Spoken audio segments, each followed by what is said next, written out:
Man, this is one miserable ass motherfucker.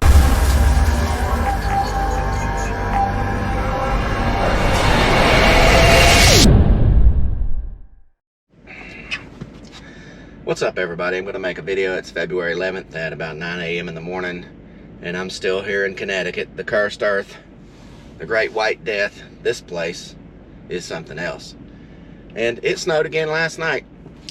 Yesterday, they had just cleaned up the snow, and then we got another couple inches last night as I slept.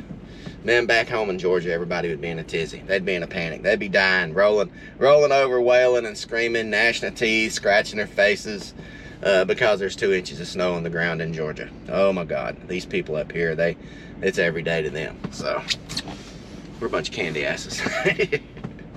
So I'm going to talk about today how to prepare for this kind of weather. Prepare for winter if you're a truck driver, because out here, this is a very uncontrolled environment. I mean, it's easy to talk about something when you're sitting at a desk, shining a seat with your ass, or you're sitting in a nice warm office. But when things go awry out here, when shit goes down out here, the prepared do very well and the unprepared just bite the dust. So one of the first things I would say is to bring lots of food. You might be sitting somewhere for a week. If you're going across Wyoming, which is hell on earth, that's hell. Hell's gonna be like Wyoming, I'm sure of it. But if you're going across I-80 on Wyoming and they shut them roads down, they may be shut down for a week. I've had friends who have been sitting there for a week. You gotta have lots of food. I always buy the big waters that they got at Costco that are the 40-something pack of waters. I buy 2 of them and keep them on the truck at all times. When I come home, I get 2 more, and I put them over here in the floorboard on the passenger side. Food, water, you'll be fine. Bring lots of warm clothes. I would bring warm clothes, a couple extra blankets. And one of the best things you can do if you're out here is fill up on fuel. Every chance you get, top your fuel off. Because if you're stuck somewhere for a week, the truck is your life. I mean, it is your home. So, you know, the engine of a truck generates lots of horsepower, but it also generates copious amounts of heat, which is a life-saving heat in this kind of weather. It's in the teens most of the time. Even in the day, it warms up to, you know, the high 20s. So this is a hostile environment. And if it gets below zero a lot, I would say buy you some anti-gel to put in your diesel. And I have been even looking into an inline fuel warmer, which uses the heat from your antifreeze, your coolant system, uses the heat from that to warm the fuel and exchange it so that your fuel stays warm. That, to me, is better than anti-gel, which sometimes can have some negative effects on your engine.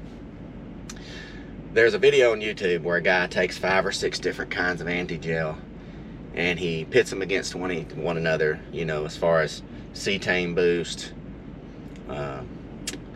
the level of viscosity, things like that, and how well it actually protects the fuel at a low temperature.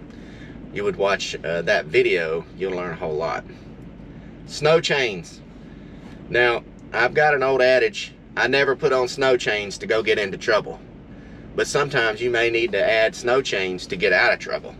In other words, don't put on snow chains to go head into a blizzard. If you know there's a real bad blizzard and trucks are all over the ditches and people are wrecking left and right, people sleeping out in the middle of the road because the traffic stopped, don't go there. Stop at a truck stop where you can use a toilet and get some hot food and not worry about, you know, the perils of the road. So that's what I would do. I would use the chains only to get out of trouble. If you get somewhere and all of a sudden a big snow hits, put on your chains, get to a safe haven, go to bed. Your dispatcher, they'll have to understand, because it may be the company's truck, but you're the captain of that ship when you're out there. And if it's your truck, just do whatever the hell you want to do. Put it in a ditch, put it at a truck stop, whatever you want to do. Nobody gives a shit if it's your truck.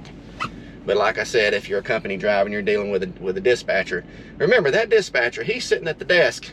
He's the guy sitting in the desk. He don't give a rat's ass. He just wants to get service done. He just wants to get the load run.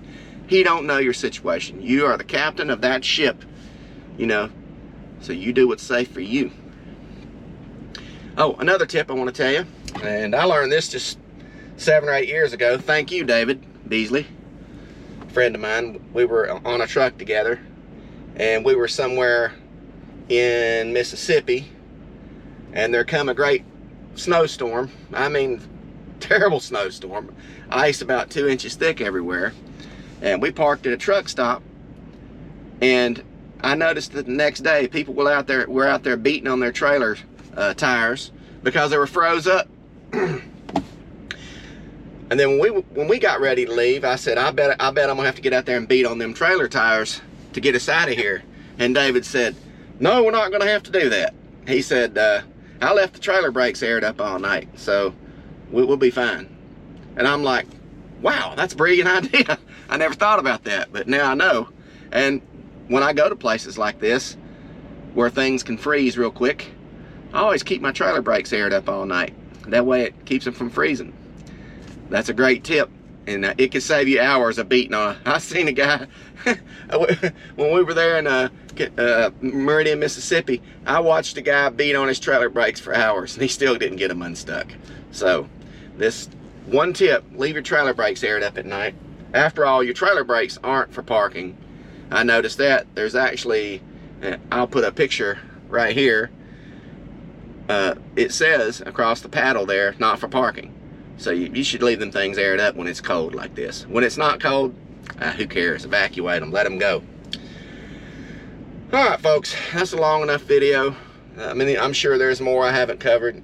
If you have any good advice, leave a comment, and hit the like, hit the subscribe. You know the thing. I don't know, all that good crap.